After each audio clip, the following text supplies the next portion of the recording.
All right, let's get started. Welcome to Parachute's Vision Zero webinar series. Today we are talking about a project. Acronym is RECOVR, and we're pleased to have panelists here with us today representing the group that has worked on this. This session is insights into data gaps in vulnerable road users' injury research. There is a second one that I will let you know about at the end of this webinar. If you have questions during the webinar, please use the Q&A tab at the bottom to register your questions, and we will make sure to get the panelists to answer that. Hopefully we'll have some time at the end to do that. And as you exit the webinar, I'll remind you about this again at the end, but as you exit the webinar, there will be a prompt for you to provide us with some feedback, which is always very valuable as we do these webinar series to take that feedback and integrate it into future ones.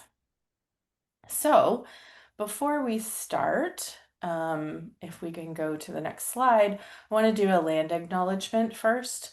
And so to begin with, we're acknowledging the land on which Parachute itself is located, our offices.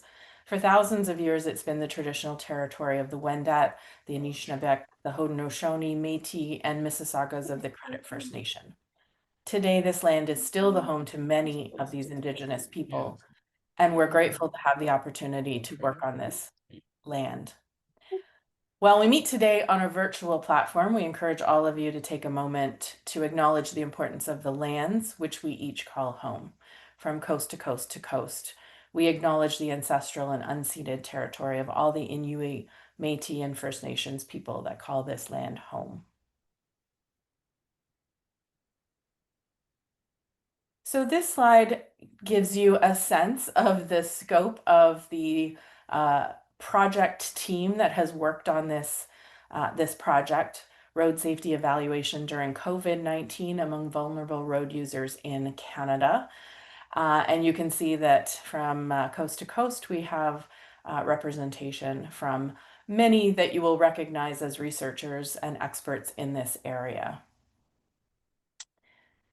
The objectives of this project were to analyze temporal and spatial trends in traffic collisions by transportation mode. That means walking, cycling, and motor vehicles in relation to the COVID-19 pandemic.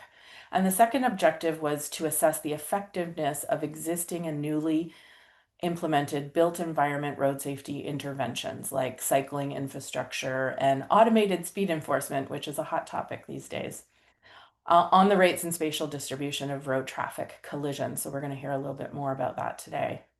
Yeah. The panelists that we have, and sorry.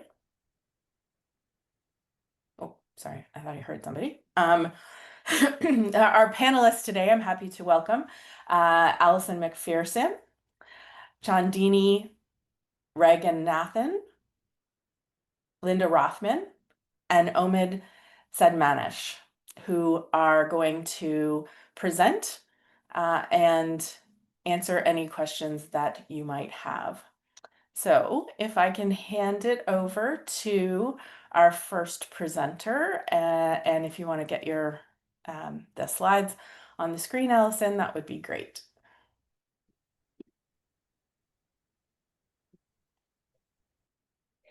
Can you see that? Okay, great. So hi, everybody. I'm Alison Macpherson. I'm a professor at York University, and I'm going to be talking about a comparison of the number of pedestrian and cyclist injuries captured in police data compared with health service data in Toronto from 2016 to 2021. And since this is a webinar on data, I'm going to be really talking about the importance of numerators, and then some of the other panelists can talk about the limitations of using just numerators.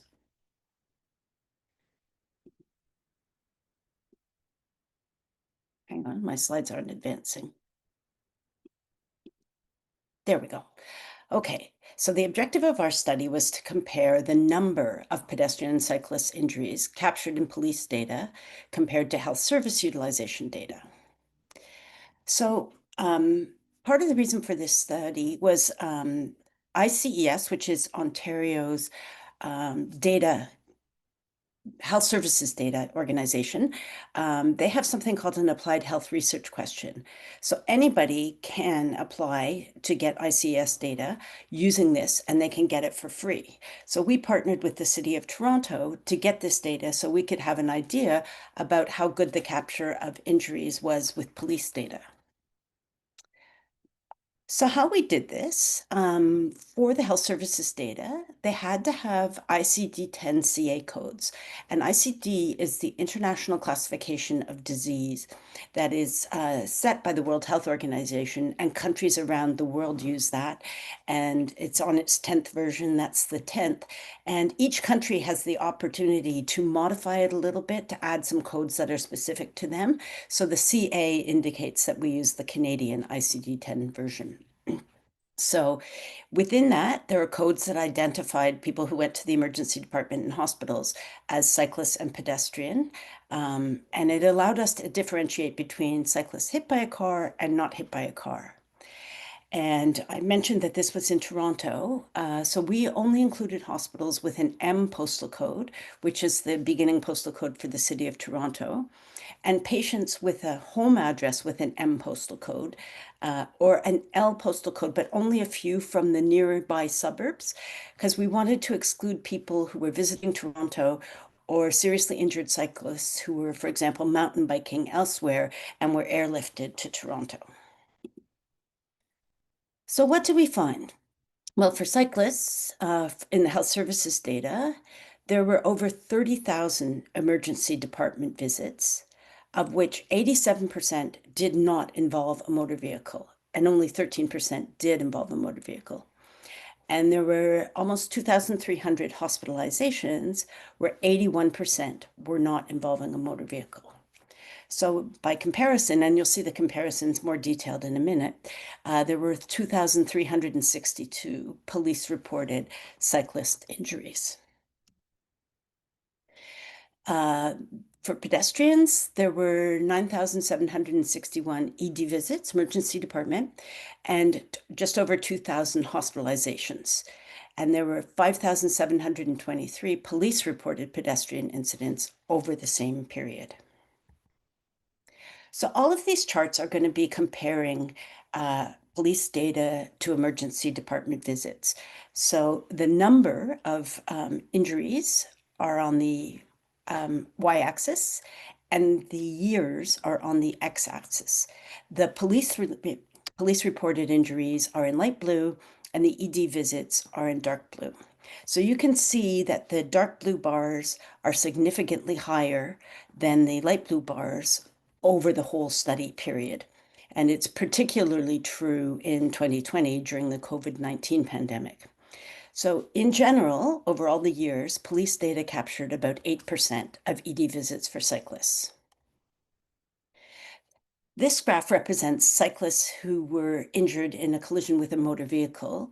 It's the same idea, captured by the police is in light blue, emergency department visits are in darker blue. And here you can see that there are a lot more cyclist motor vehicle collisions captured by police data than non-motor vehicle collisions.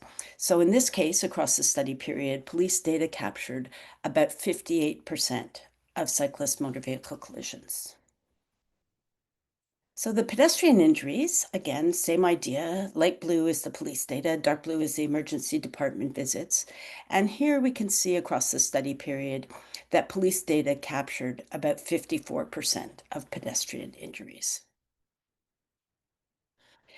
And this is a little bit different, this chart. It is looking at cyclists' non-motor vehicle collisions and motor vehicle collision emergency department visits. So the non-motor vehicle are in light blue and the motor vehicle are in dark blue.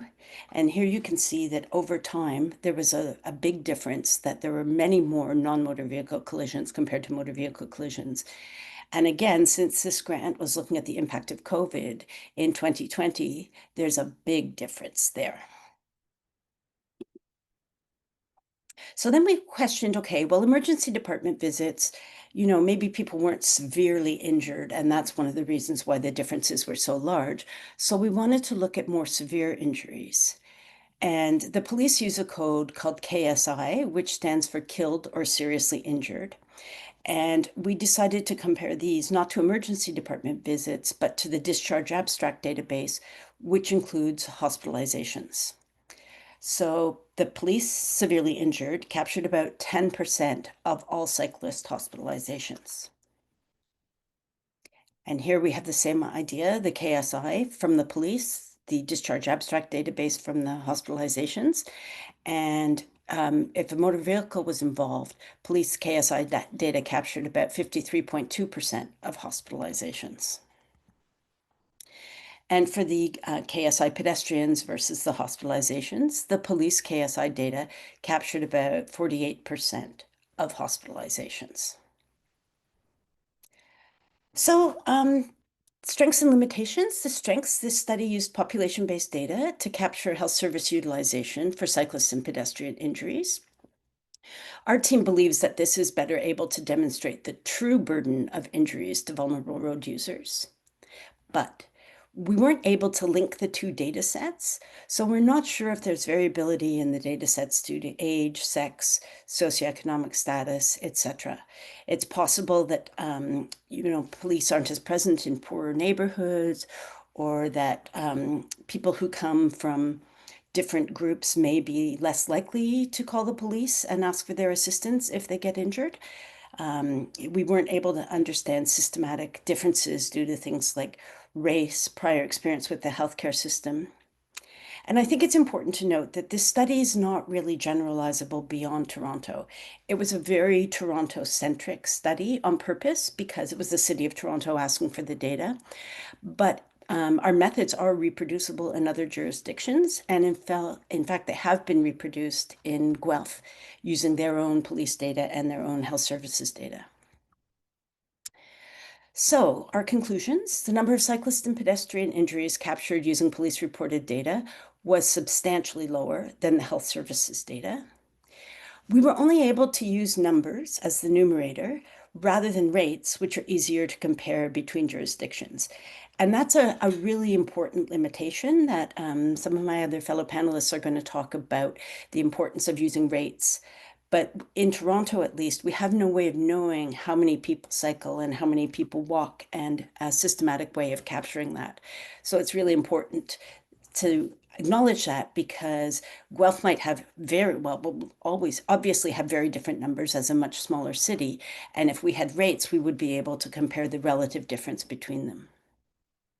Police data remains important to capture geographic locations for targeted interventions, such as hotspot.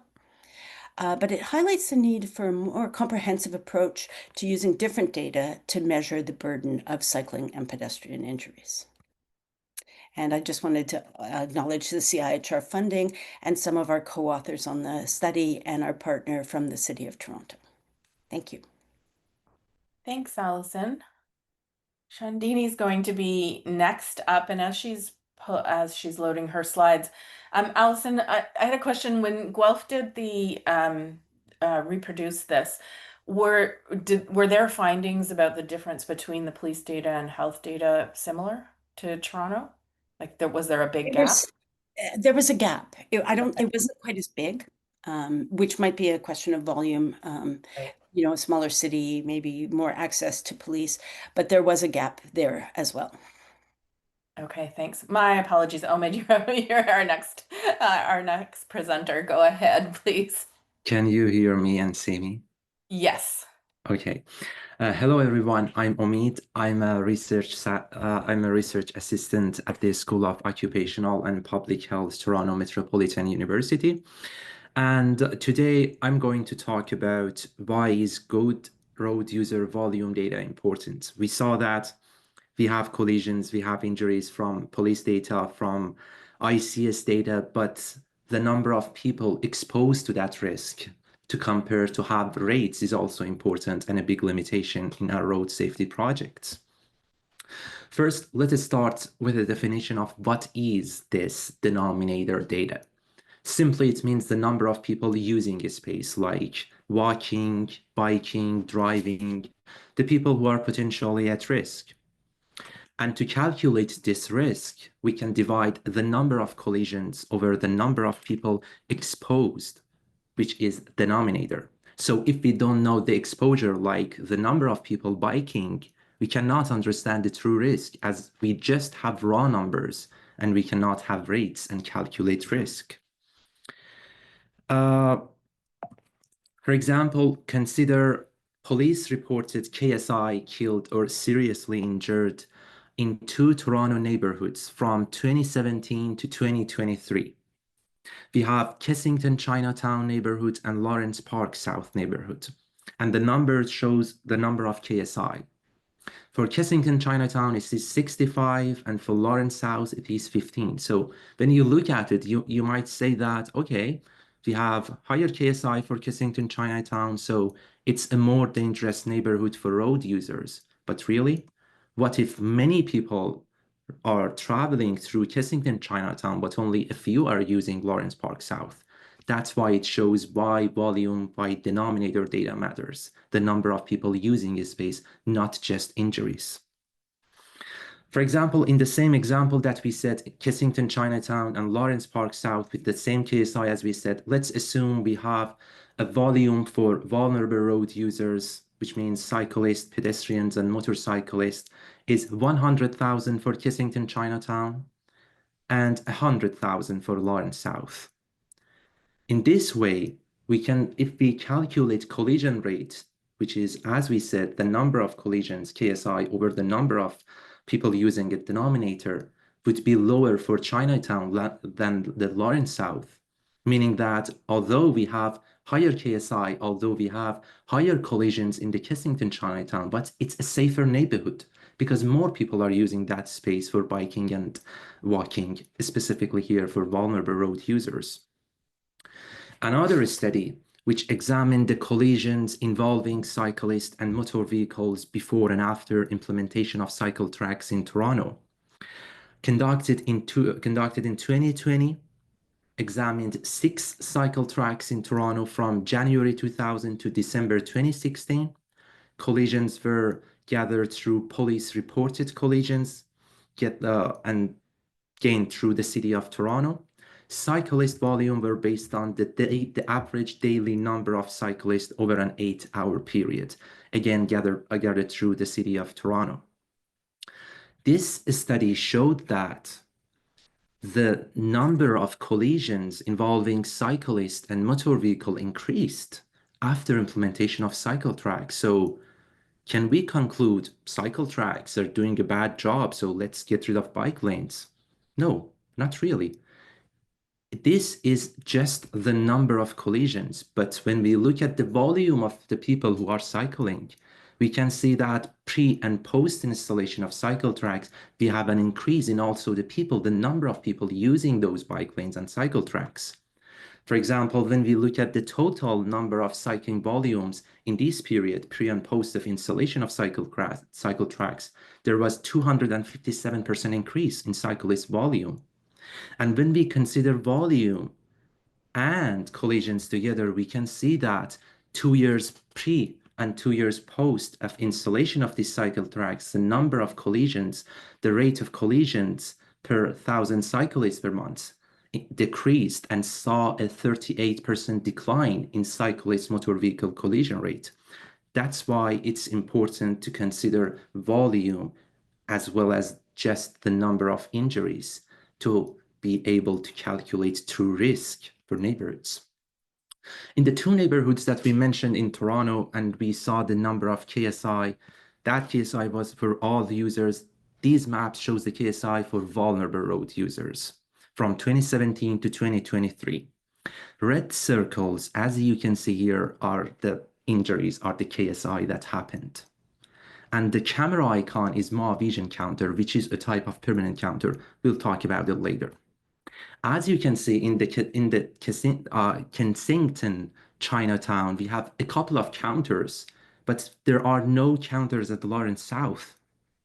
And even in the Kensington Chinatown, counters are around the neighborhood, not in the neighborhood. So actually, we cannot compare these neighborhoods to say which one is safer, which one is more dangerous, because we don't know the number of people exposed to risk. We don't know the denominator. So we cannot just compare to say that the number of the injuries is higher in Kensington, Chinatown, but how many people were biking, were walking? That shows why denominator data matters. Okay, then. This is the importance of it. And let's see where we can get this denominator data. There are two main sources of volume denominator data: permanent counters and temporary counts. For permanent counters, the two main permanent counters across RECOVR cities like in Toronto, Calgary, and Montreal are the most common one are eco counters. Eco counters are automated sensor installed in path. They have been designed specifically for cyclists, pedestrians, and sometimes other micromobility like e-scooters. Their method is that they use infrared pneumatic or inductive loop sensors.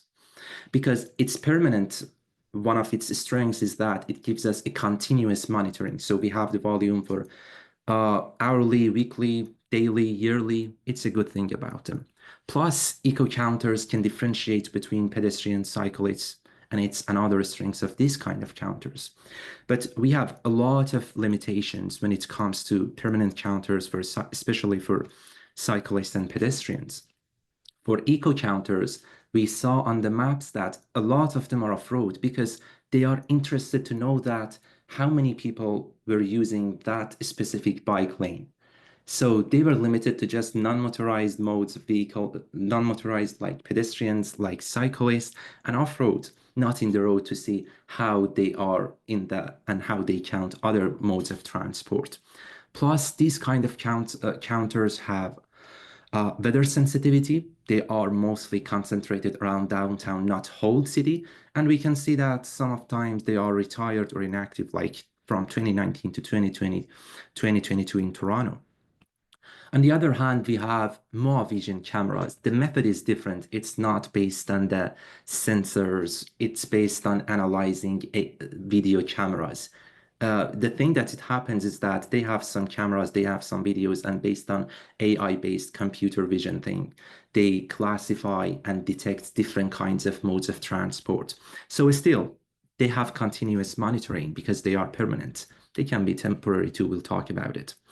They are multimodal, and it can classify movement and tracks traffic turning patterns.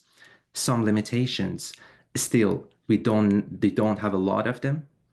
They have higher cost, and reliability of cyclist volume is another thing to consider when it comes to more vision counters. On the other hand, we have temporary counts, and as it's clear in the name, they have this nature of being for a short time period, and it's a big limitation. Let's see why. There are a couple of different kinds of temporary counts that can happen, but the most common one are TMC, or turning movement counts.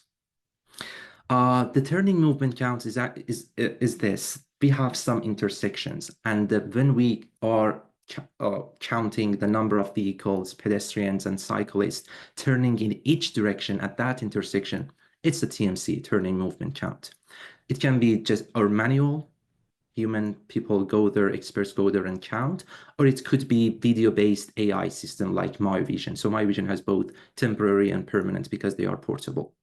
The purposes of TMC is they use it for signal timing optimization. They look at the direction, we have different kinds of transport. Plus, they use it for intersection design and safety. We have both strengths and limitation for TMC. A strength is that they are multimodal. They're not just limited to cyclists and pedestrians. We have trucks, we have cars, everything. And it can support simulation models like Sumo. They can be used for that. And there are a lot of limitations when it comes to temporary counts here, TMC. They're not easily accessible. It's not that clean and that readily available for you to download and start your work. Plus, they are temporary. They have short time windows, 6 hour, 8 hour, like consider We have an intersection in Toronto. In 1 year, we have just 1 day, 6 hour, 1 season.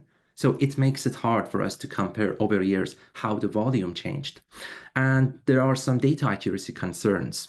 They are human-based, and who these manual counts are experts or just not experts, and other things that's considered for TMC. We have different kinds of other temporary counts as well. For example, cordon counts that I've brought here. Cordon counts, the thing that it does, it counts the volume and movements of vehicles, pedestrians, cyclists entering or exiting a geographic area. Could be manual or sensors.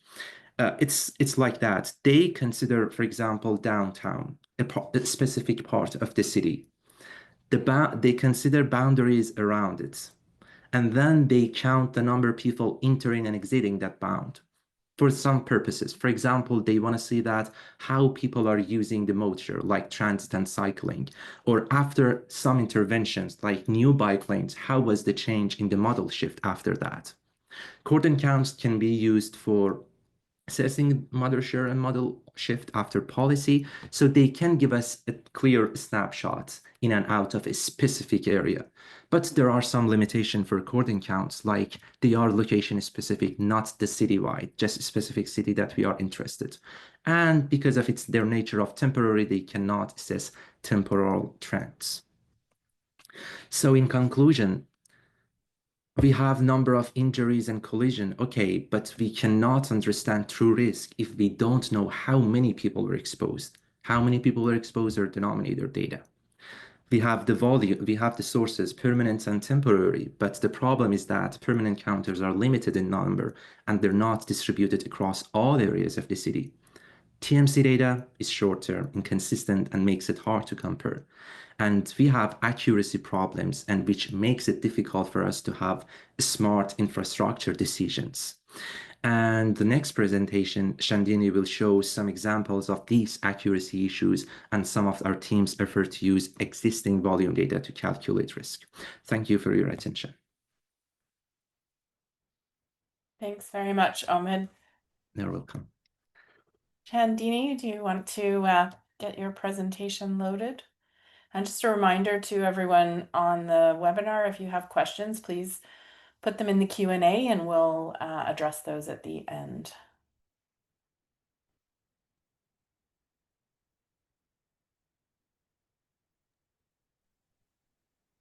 Great, take it away. Yes. Hello, everyone.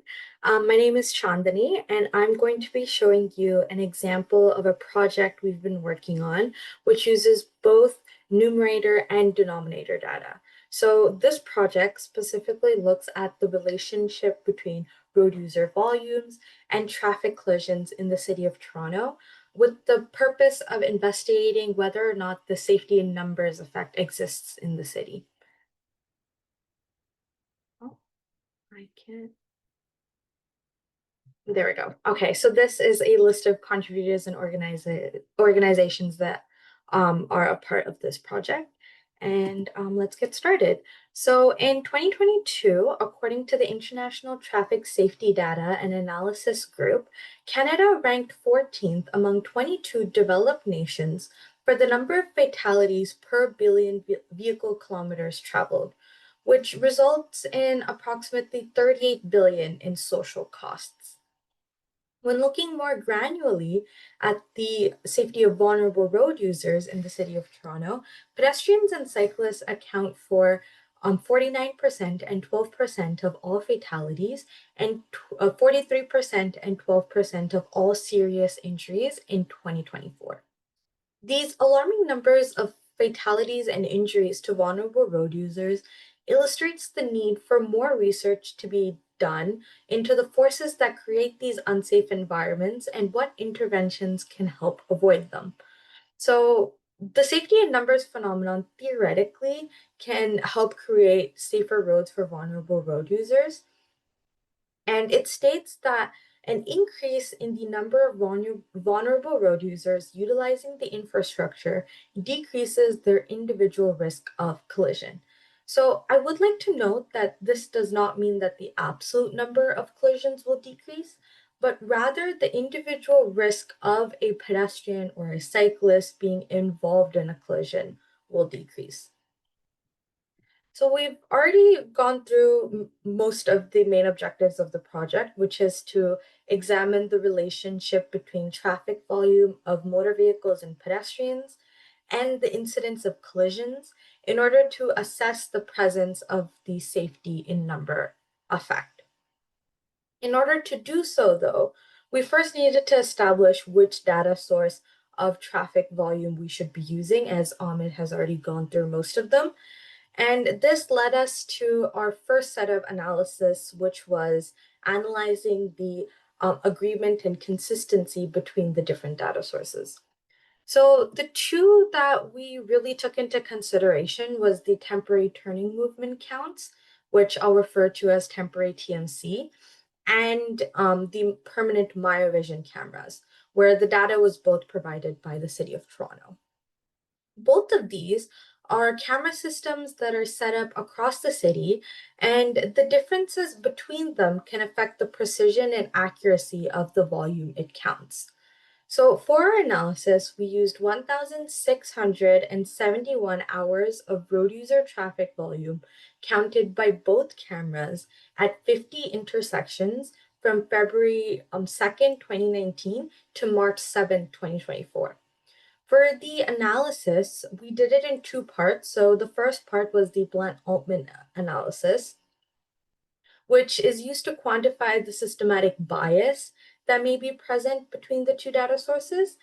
And we also use the interclass correlation, also known as ICC, to measure the consistency and agreement between them.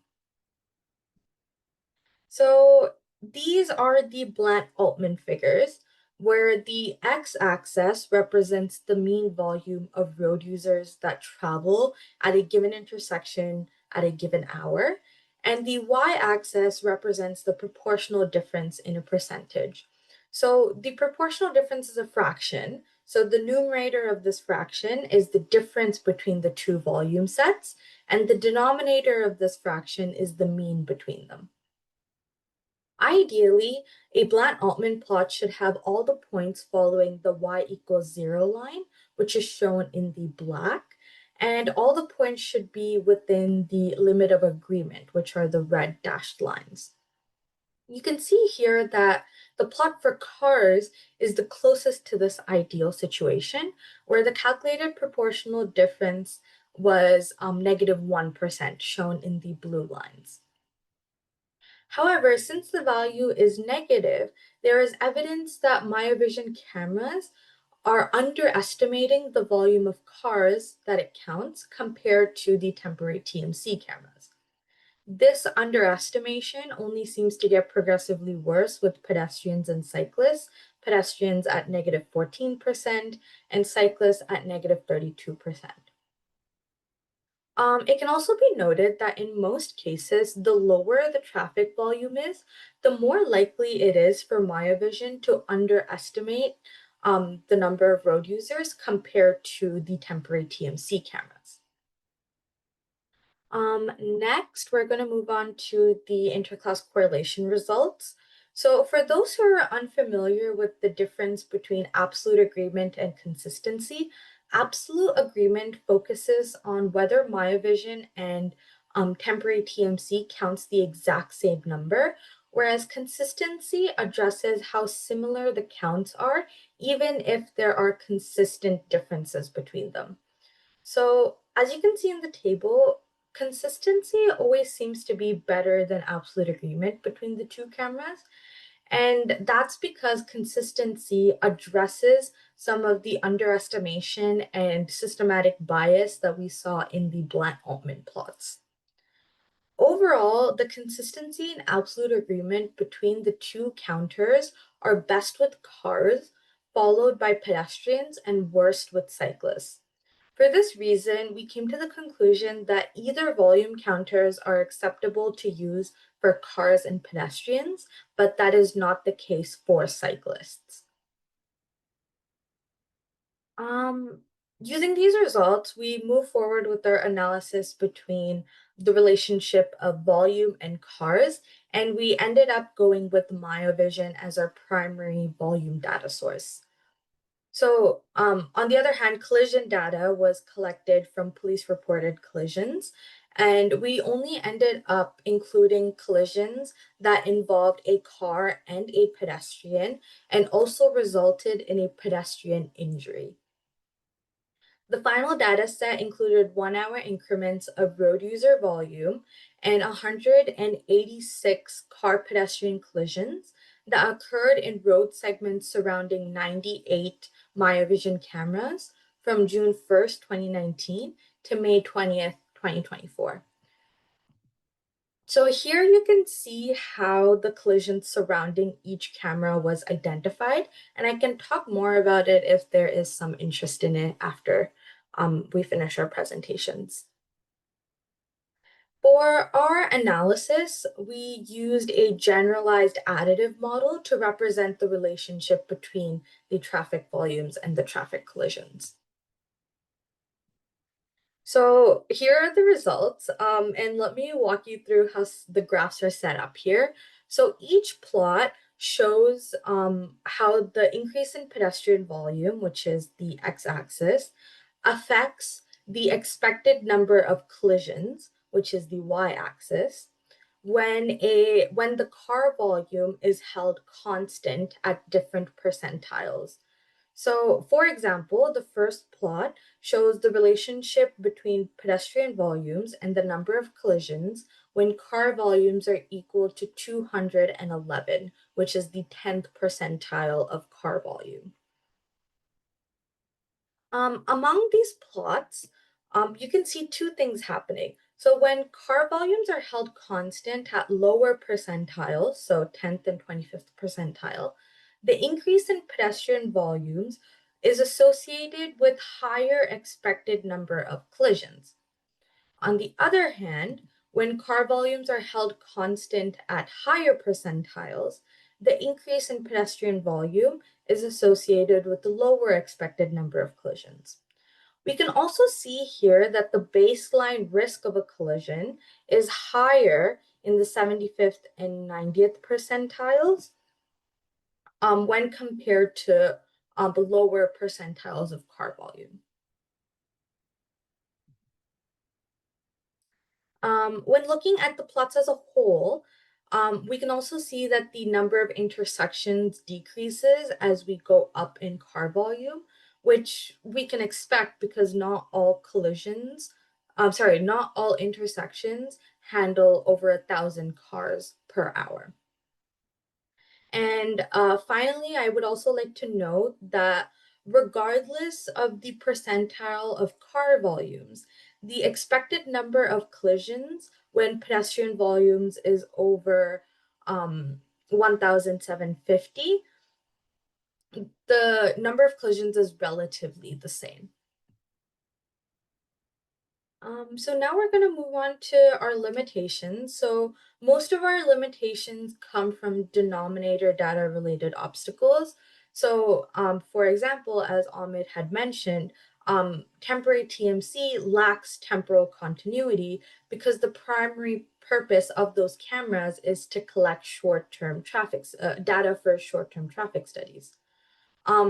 Even though cyclists are categorized as vulnerable road users, we were unable to use them in our safety in numbers analysis, mainly because of the agreement and consistency issues that we saw earlier. In terms of our next steps for this project, we would ideally want to calculate risk and probability of collisions related to car and pedestrian volumes, as it's a better way to analyze the presence of the safety in numbers phenomenon, and also adding other variables into our models, such as vulnerable road users and built environment, can help us understand what's going on in the city much better. So to summarize everything that I've talked about so far, determining the gold standard for traffic volume data is difficult. And we opted to use agreement and consistency to come up with our own conclusion as to which data source to use for the safety in numbers analysis. We ended up using MyVision and police reported collision data for our analysis, and we were able to predict the number of car pedestrian collisions per intersection year. And when we did do so, we saw that when car volumes are high, the increase in pedestrian volumes may result in lower number of collisions. However, this is all preliminary results. So in conclusion, the safety in numbers phenomenon is complex and further analysis is needed to determine its presence in Toronto. Thank you so much for listening, and I guess I will send it off to Linda. Yes, that's great. Thank you so much. Linda, if you want to load your slides up, that would be great. And then we'll get to the questions.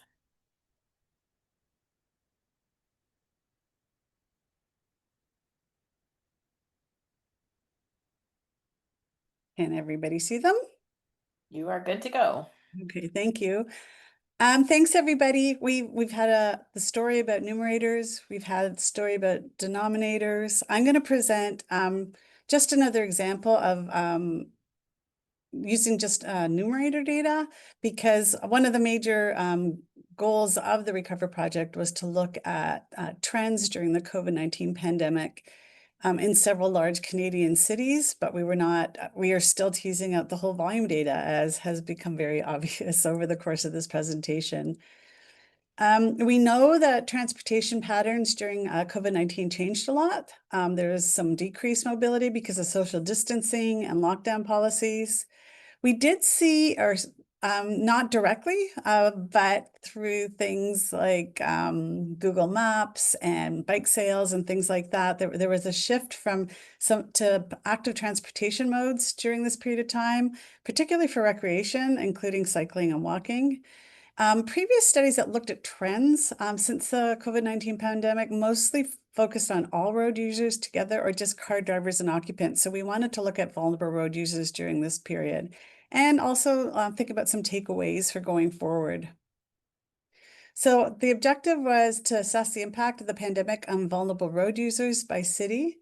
We used an interrupted time series approach with the start of the declaration by the WHO of the COVID-19 pandemic as a single interruption point.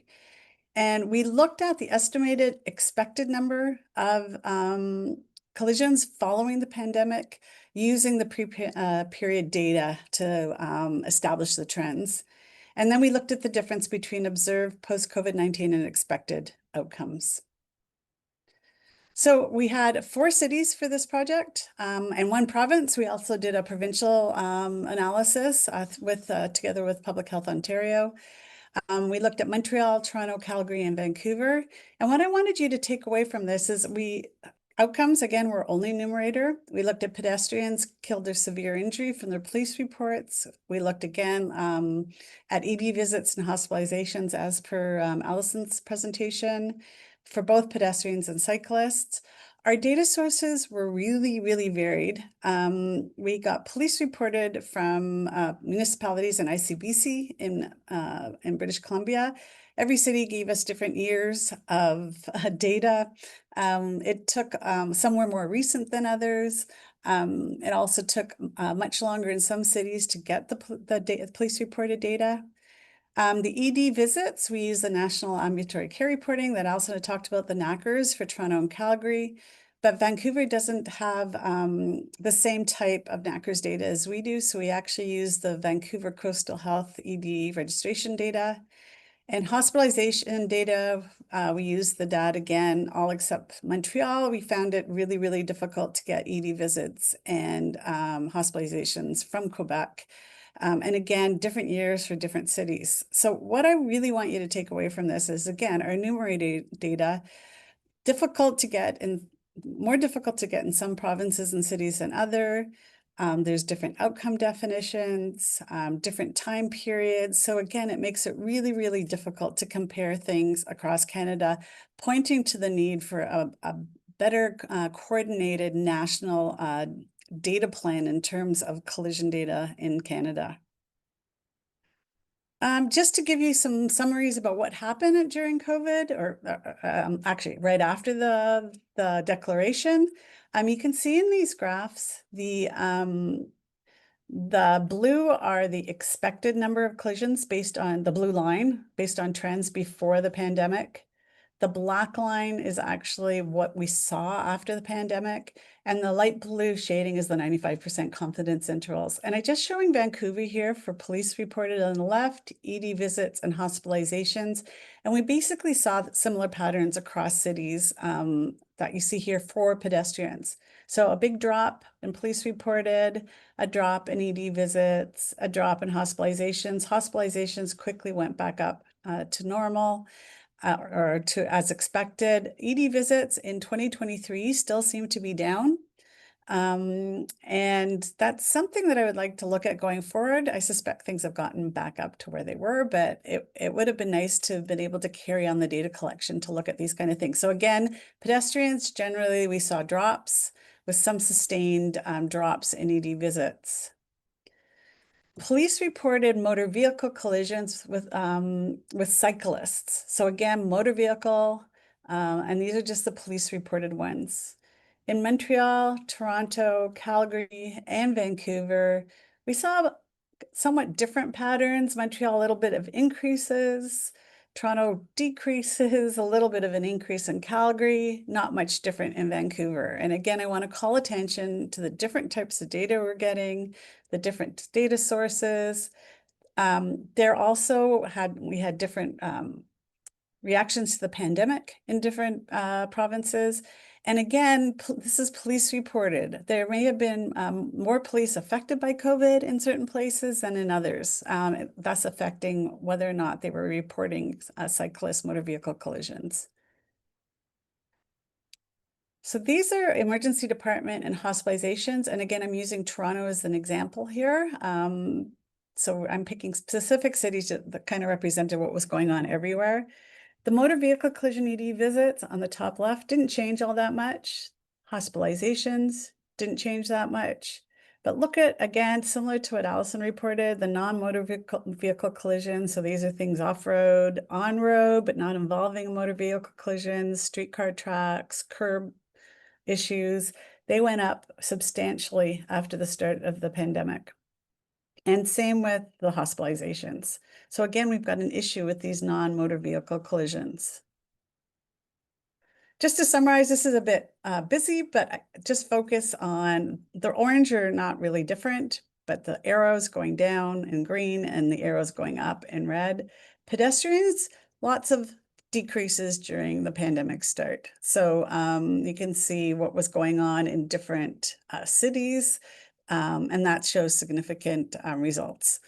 Cyclists, again, increases, particularly in the non-motor vehicle collision. So that's the takeaway I want you to have. But again, there was a couple of anomalies to this. Police reported the Toronto went down, Vancouver hospitalizations with respect to motor vehicle collisions went down.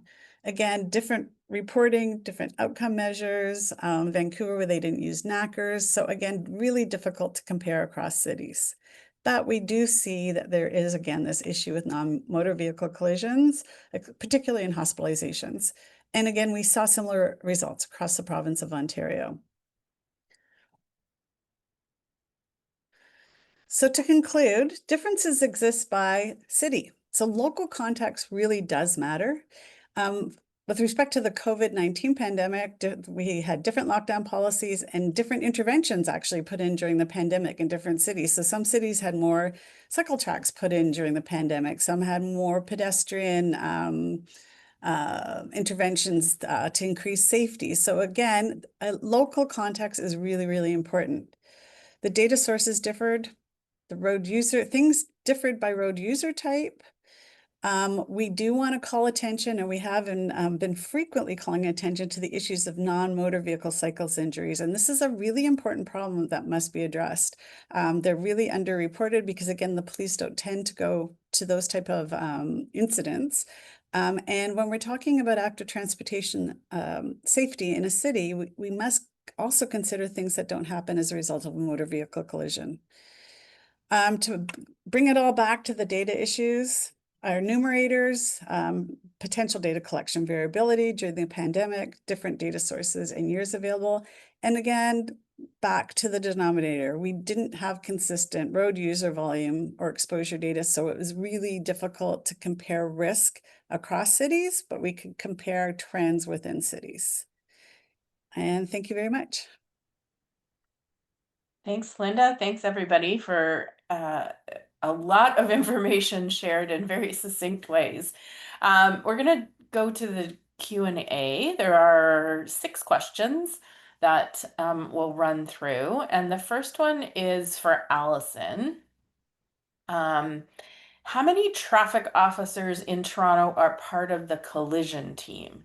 In Guelph, this is from Liraz, as an example, there are only 2 officers at any time that are on traffic enforcement, as opposed to those having resources allocated to other areas like crime. So maybe that study inadvertently also highlights the need for reinvestment in road traffic officers and may provide a metric for comparison between jurisdictions. So the question was, do you know how many traffic officers in Toronto are part of the collision team? I don't actually. That's a great question, Liraz.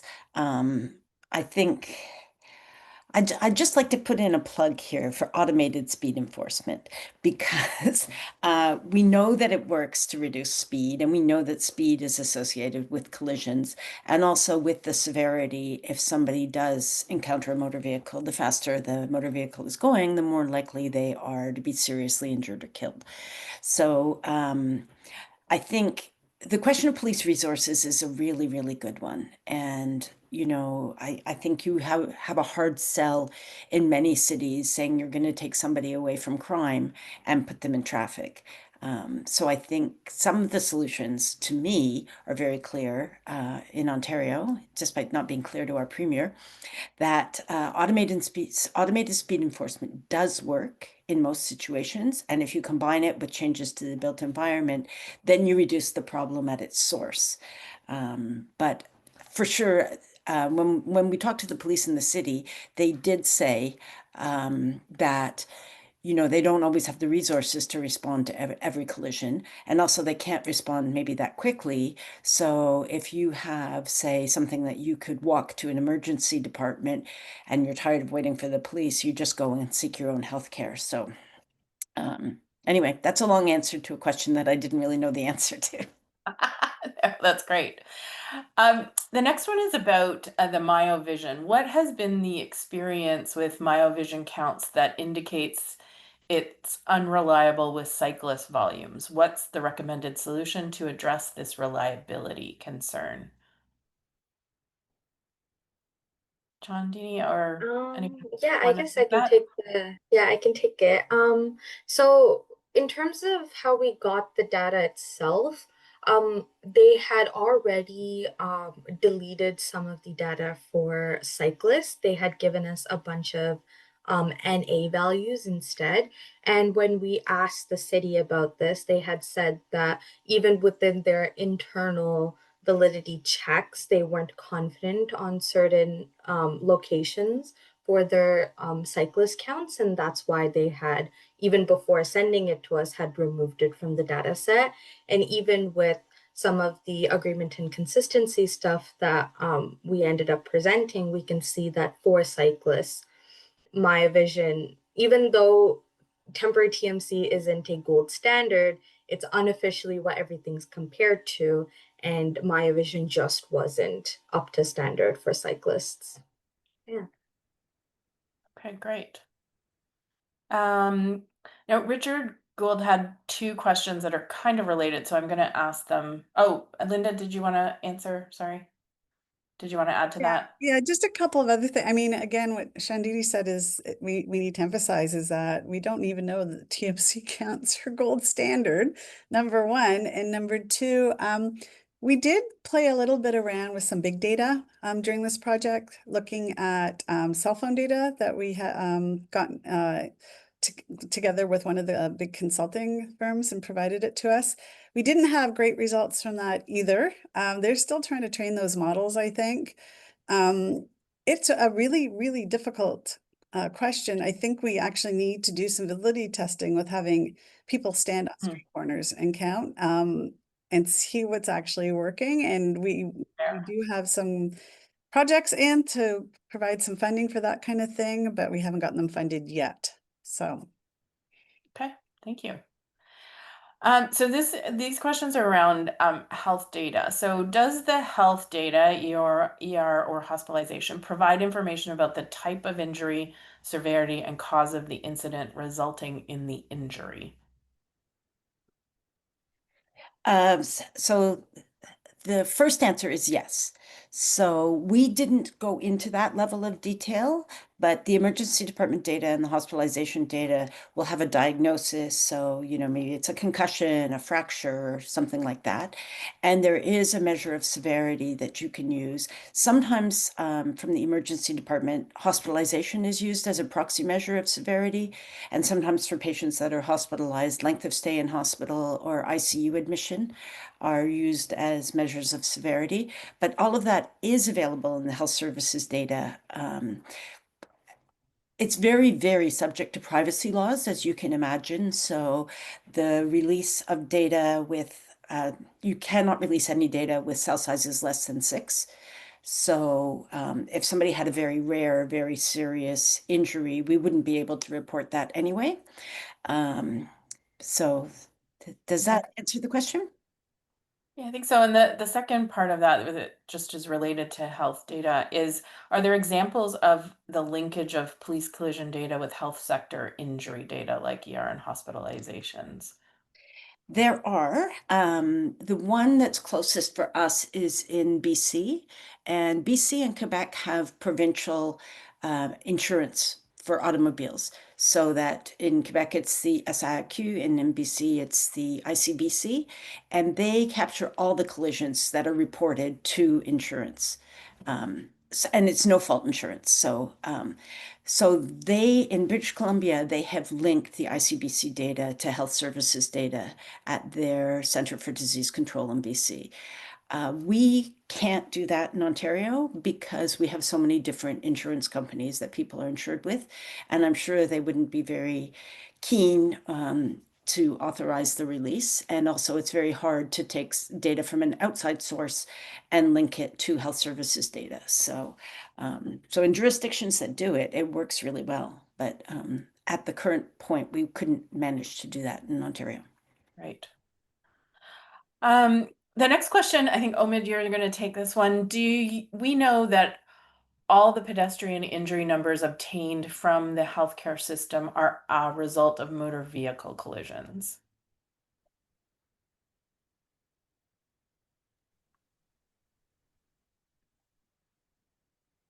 Can I see the question again? Because I think for motor vehicle, non-motor vehicle, maybe Linda can answer that. But could you please repeat that? Sure. Do we know that all the pedestrian injury numbers obtained from the healthcare system are a result of motor vehicle collisions? I think Alison would be best with it. Yeah. So we do know most of them are, but there are also a few pedestrians hit by cyclists, pedestrians hit by all-terrain vehicles, maybe not in the city of Toronto very much, but pedestrians hit by other types of transport. But the vast majority are pedestrians hit by motor vehicles. Okay, thank you. And can I just add also that there are pedestrian falls, but we didn't extract those. Is that correct, Alison? So that's not part of the number that we are looking at. Okay. We have 2 last questions, if we can squeeze these in. A question for Linda, what's the magnitude of non-motorized vehicle bike crashes? So that was covered in Alison's presentation. Okay. If those slides are made available, you can take a look at those numbers. Yes, and I should say that the recording of this session will be made available, so all of those slides will be in that. Okay, and I'll take one more. Is there data on what the primary causes of non-motorized vehicle collisions are? I guess Lynn or Alison, you talked a little bit of that. And are there trends over time or across cities of these causes? That's not captured in the health services data specifically in terms of, did you catch your bike in a streetcar track? Or there Okay. is some data in the Canadian Hospitals Injury Reporting and Prevention Program that wasn't used in this project, but where they have a descriptive of what went wrong.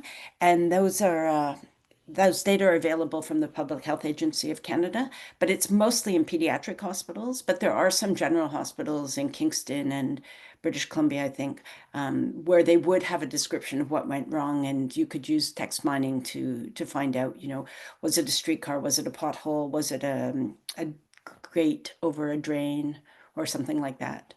But I don't think in any of these data we have the exact cause, and we didn't compare between cities. Okay, thank you. Unfortunately, we're out of time. Thank you, everybody, for such a great panel presentations, but also discussions. There's clearly lots of questions around this information. So thank you so much. I'll just remind everyone as they are logging off, they'll get a chance to give us some feedback on the evaluation. And the next webinar related to this project will be on October 1st at noon, and it'll be on trends and evaluation. So please join us then. Thanks everyone for joining us. Thanks all of you for presenting, and have a great rest of your day. Thank you, Pam, and thanks to Parachute. Thank you. Thanks.